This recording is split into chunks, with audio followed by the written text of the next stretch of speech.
What's up guys, Nick here, back with another quick iOS tips that could totally save your day. I just cleaned more than 300 gigabytes of system data from my Mac. And the best part is, I didn't install any third-party cleaning app. Everything I used is already built into macOS. If your Mac also keeps warning you that storage is almost full, you can follow these 3 methods to check what's taking up space. First, let's check the storage.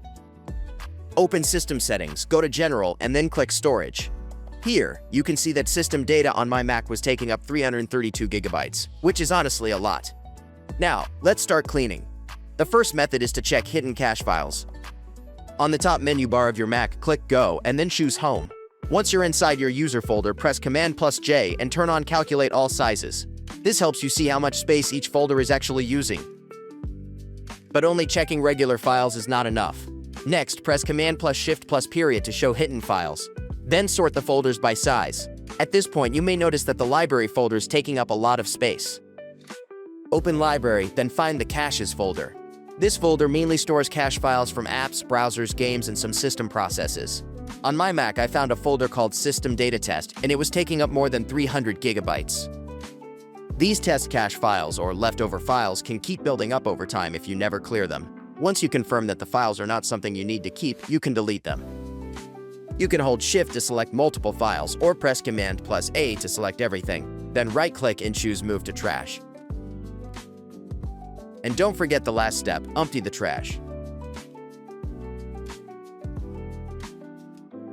You should notice that system data has dropped a lot. On my Mac, it went from more than 300 gigabytes down to only 12 gigabytes. If system data is still taking up a lot of space after clearing the cache, you can try the second method.